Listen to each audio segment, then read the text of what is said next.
पुणे में राष्ट्रवादी कांग्रेस पार्टी शरद गुट ने सरकार विरोधी आंदोलन तेज किया।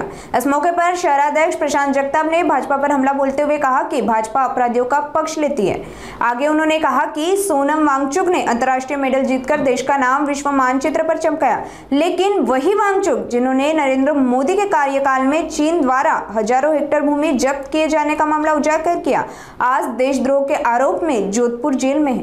प्रशांत जगताप के अनुसार राज्य के उच्च पदस्थ व्यक्ति की मदद से उन्हें नगर में पासपोर्ट मिला और विदेश यात्रा का वीजा भी भाजपा के एक बड़े नेता के जरिए जारी हुआ।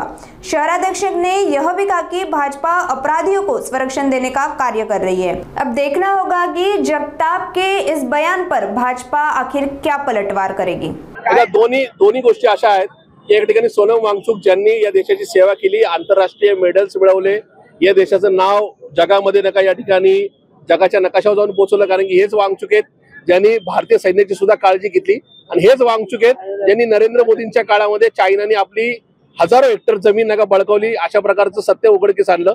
त्यांना आज या ठिकाणी देशद्रोहाच्या आरोपाखाली जोधपूर नका जेलमध्ये डांबले जाते।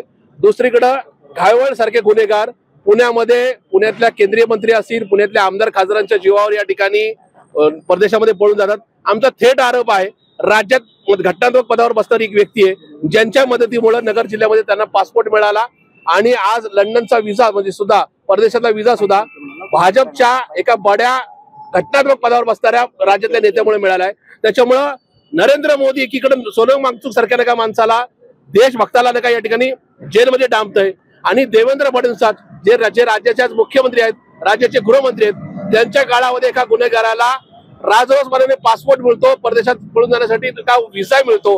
ह्या सगळ्याच गोष्टी भाजपची करणी आणि कथनी उघड करणारा आहे।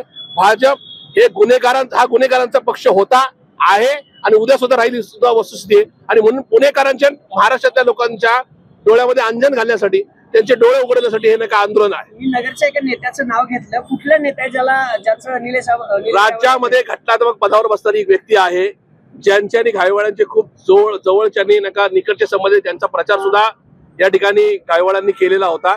आणि अशा परिस्थितीमध्ये त्या जिल्ह्यामध्ये या ठिकाणी जर पासपोर्ट मिळत असेल याचाच अर्थ दाल में कुछ काला नाही तर पुरी दाल ही काली आहे। आणि त्याच्यामुळे देवेंद्र फडणवीसांनी आता तरी या ठिकाणी पुढे येऊन राज्याची माफी मागावी, सांगावं की त्यांच्याच नका नेत्यांच्या नका या मर्जीमुळं, त्यांच्या नेत्यांच्या कर्तबगारीमुळं या ठिकाणी पुण्यातले किंवा राज्यातले गुन्हेगार हे परदेशामध्ये पळून जातात।